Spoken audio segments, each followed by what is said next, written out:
Well, basically, we employed the same artist that worked on our previous two records, Hammer of the Witches and Cryptoriana. His name is Arthur Bazins. He's a Latvian contemporary artist. And, well, he was afforded more time than was necessary, really, because obviously we had the pandemic lockdown. So basically, I just said to him, this is the album title. These are the lyrics for all the songs. Weave Your Magic. And he knew that I was a massive fan of Hieronymus Bosch, especially the Garden of Earthly Delights. And he kind of transcribed his own version of the hawk-headed god, which you can see, I believe, in the bottom right-hand corner of the right-hand triptych of the Garden of Earthly Delights, which is literally the third panel.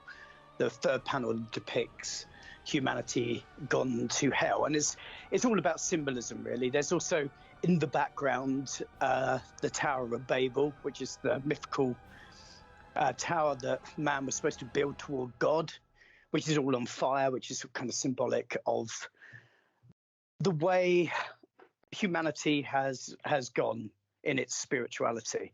So it's just a metaphor, really, for the degradation of the human spirit, I guess.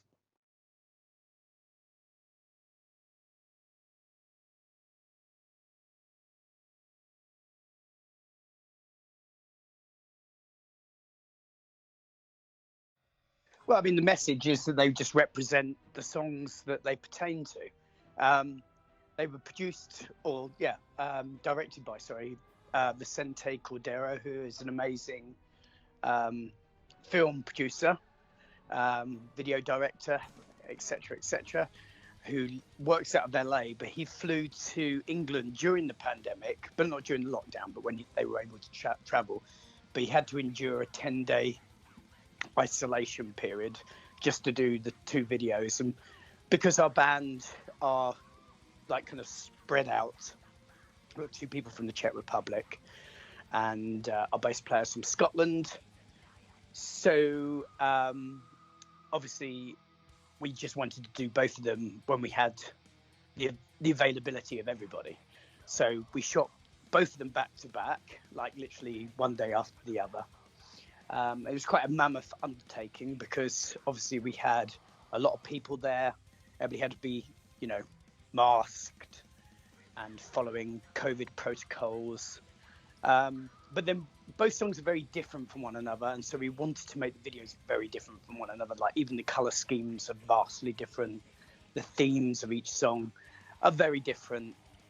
Obviously, Crawling King Chaos is a very brutal song. And so by nature, the video's very brutal in reds, fiery reds, and depicting some pretty horrific scenes, very hellish dreamscapes.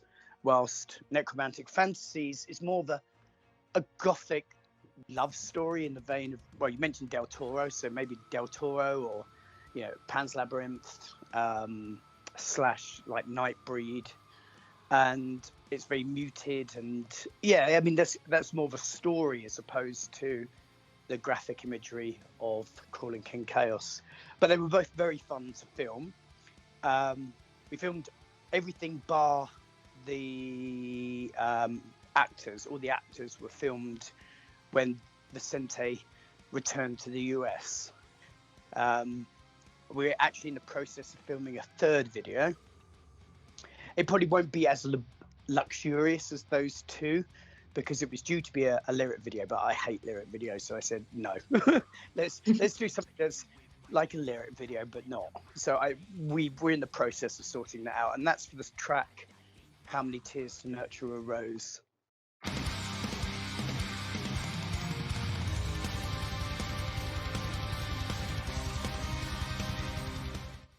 Well, the main theme of the album is existentialism, the fear of the unknown, the search for the meaning of life or the meaningless of life.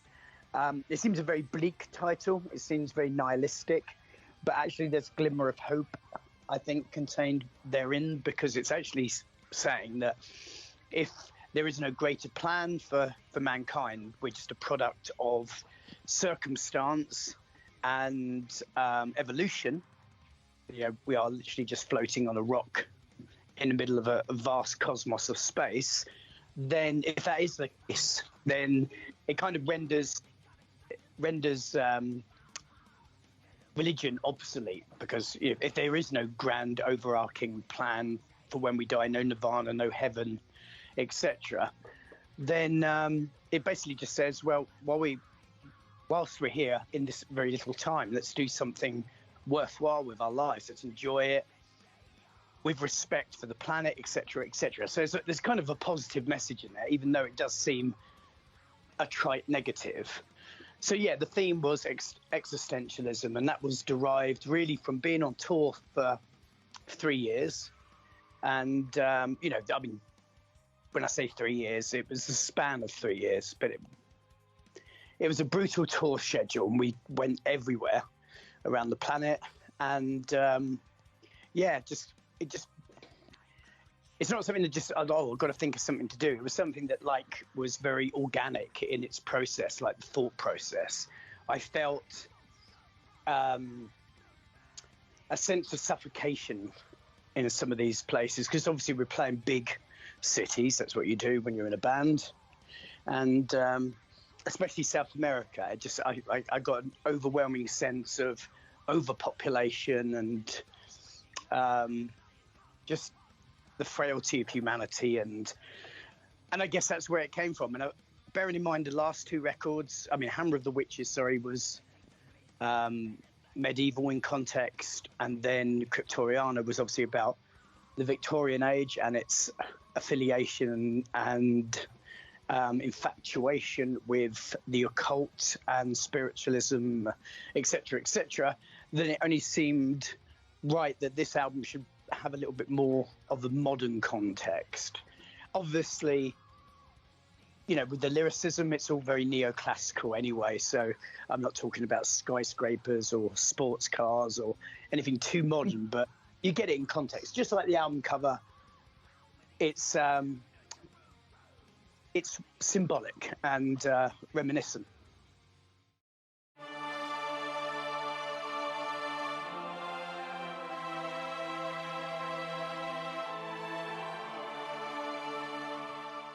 Well, when Lindsay left, and that was mostly due to the fact that we'd been on the road for 3 years, and bearing in mind she was from Canadian, so if we were doing a bunch of summer festivals that was spanned from maybe May until the end of September, she literally stayed in Europe for that time, because it was very expensive to keep flying her backward and forth from Canada. So she would, between summer festivals, we were doing shows, but every now and then there'd be like a week off, and then she would go and stay with one of her friends in Germany, or she'd stay with one of the band in England.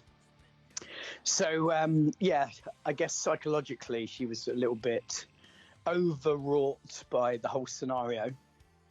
So Annabelle stepped in, who was previously of my other band, Devilment.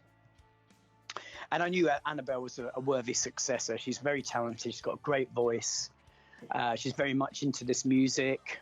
She's been a fan of Cradle of Filth. She literally ticked all the right boxes. I just felt a little sorry for her, because we obviously didn't announce her for a year and a half until our live stream of May the 22nd. And she joined the band November 2019. So literally she was anonymous for that amount of time. When I say anonymous, I don't mean the guitarist from Mayhem. So yeah, she's just a very worthy asset to the band. She contributed, although most of the album was written, she contributed. She wrote, I think, half of Discourse Between a Man and His Soul. Discourse Between a Man and His Soul, yes. And also, obviously, the interludes, which I call chapter headings. And yeah, just contributed, to the finishing of the record. And obviously, being in a pandemic and being locked down in a studio, afforded us an opportunity to be very critical and analytical about the album. And when it came for her to come to the studio, it afforded us more time than we probably would have spent out of lockdown. And so we experimented with some great ideas, and she brought stuff to the table, and yeah, it's pretty much up to date with her.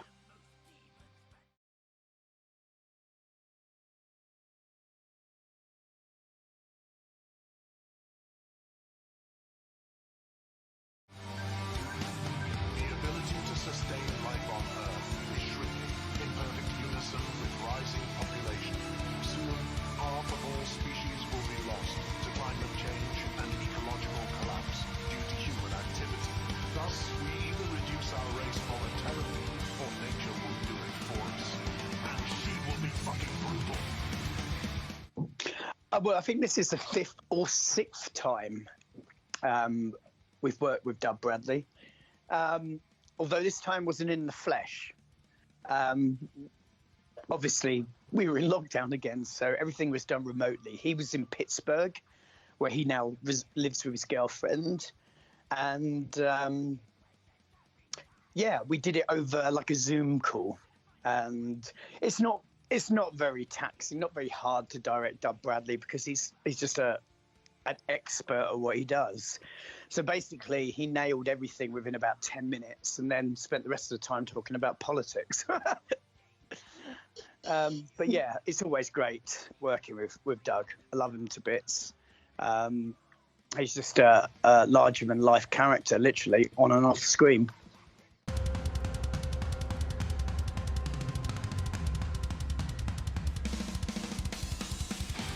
Well, essentially, it started as like a gothic fairy tale. Well, I'm just to make it very simple, something along the lines. I'm not saying it wasn't inspired by Sleepy Hollow or anything like that, but it's kind of a gothic fairy tale romance in that vein, about someone who fell in love with someone who's like envied by, seen as a witch by a village and envied, and then she's like attacked and killed, and the she comes back to, like the person in question who's in love with her basically wreaks his revenge.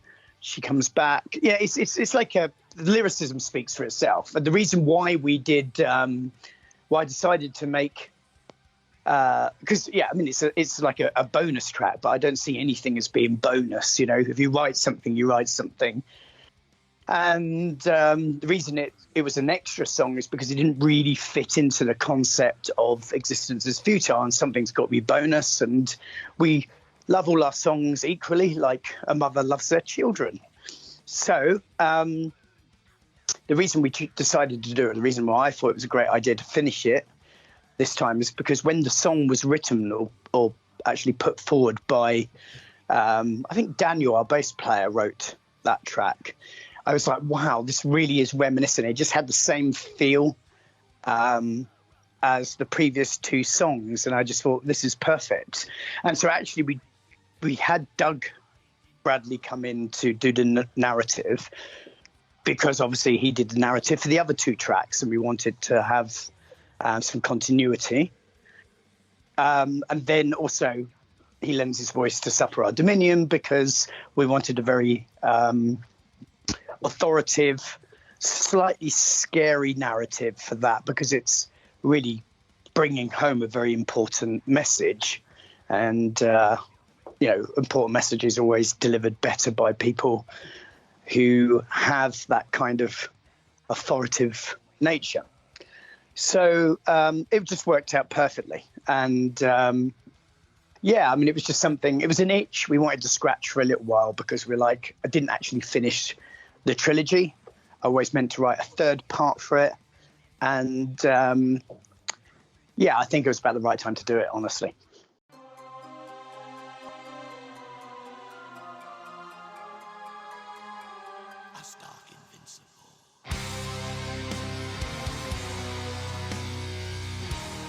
Absolutely.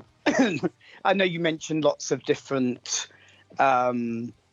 genres, and the thing is, we don't really see it like that. We just write music, and that's it. We're literally done with generalization. and, you know, name checking. Is it death? Is it doom? Is it black metal? Is it gothic? You know, it's like, it's just music. Nobody says that about Metallica or Iron Maiden. You know, if you say Metallica, you don't immediately go, oh, well, yes, they're postmodernistic thrash from the Bay Area. And you just go, they're Metallica. And that's kind of how we view our music. There's arguments from the dawn of time, literally, about, is Cradle of Filth goth? Is it black metal? It's like, no, it's just like, we write music, and we write music that we like. And we have a vast gene pool of different genres, I guess, to pick from, because we're all fans of lots of different kinds of and styles of music, from classical to soundtracks to all the things I mentioned before, including new wave of British, metal in general. Not even metal, just music in general. So, nothing was written with anything especially in mind. We just write songs, and they kind of they get created by one or two people, then the band works on them, then they go around and we work them on again, and then I add lyrics, and they might work on again in the studio. And like I said before, the studio afforded us more time, because obviously nobody knew when the lockdowns were going to end, so there was no record company or management company breathing down our necks saying, oh, you've got to finish by next Thursday. So it allows us to kind of experiment and relax and just let the music flow, and that's exactly what happened. We are currently consuming natural resources at almost twice the rate the planet can renew. Thus, to restore the balance. Well, I don't think it's political. Absolutely not political. It's quite the opposite. It's like, it's just a necessary topic, and it's something that we have broached before, actually on Midian, and funnily enough, Doug Bradley narrates on that track as well, Death Magic for Adepts, and more recently, I believe, on Hammer of the Witches, Deflowering the Maidenhead. Both songs are very similar in kind of scope. It's just, I think it just brings the message a little bit more powerfully home, because obviously, like I said, you have a very authoritative figure, almost like a David Attenborough narrating. And I mean, I wouldn't say it was political. It's just an obvious thing. If you're talking about existentialism, and the fear of death and the concept of humanity and the direction in which it's going, it seems only apt that you would tackle such a subject.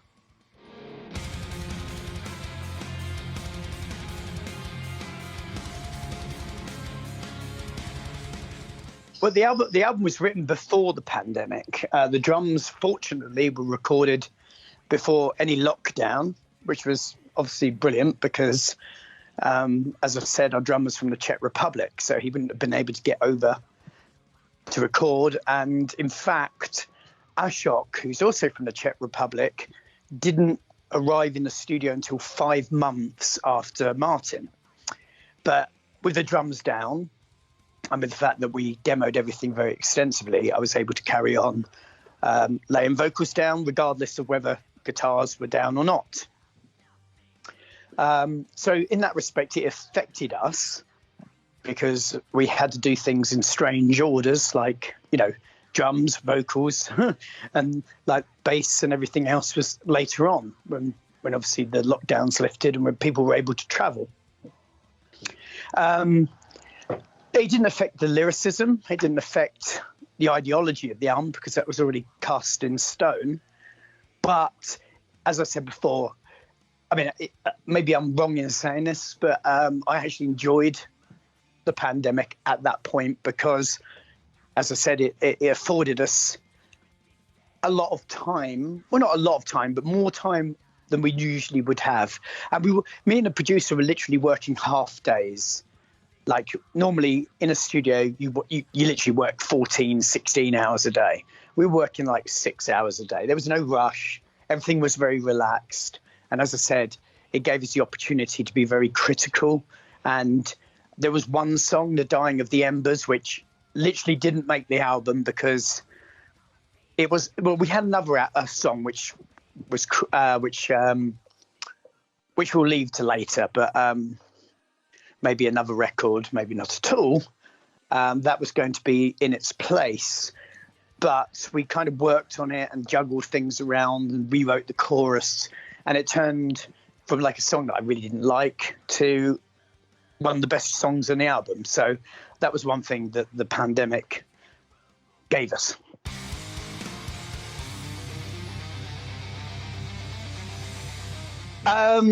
Well, we've just come back from a tour of America, and it was very important because it was one of the first tours to actually leave Europe to go to America and be successful without any casualties, without anybody developing COVID. It was very strict because there were masks everywhere. There were like PCR tests for a lot of the venues. There were no people backstage, just band.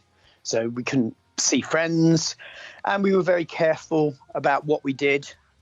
So COVID protocols are very much in place, but that was a success. Then we did then we did a special Existence is Futile like release party show in London at the Roundhouse in Camden, which was amazing. Really, had a really big production. We had pyrotechnics and massive staging, huge light show in this amazing venue. It's very Victorian and prestigious. Next for us, I don't believe the dates are going to be soon released. I think perhaps at the end of next week, we're going to start announcing everything we're doing next year. So as it stands, we're going to Europe, we're going to America twice, we're going to Russia. I think, and we're doing a bunch of summer festivals as well. I think Japan and Australia, I can't see them actually having any gigs or people going into the country this year, to be honest. I think that will be 2022. So basically, we've got a load of shows, and we've got other little things like trinkets and baubles that surround Cradle of Filth. Like we have a comic book series for Incendium Comics. Second issue comes out very soon, and then we've got a third issue should be out before Christmas. We've got some toys. We've got a blood red gin, a new beer, and I've got other plans and other things, and perhaps a collaboration with a bigger artist as well.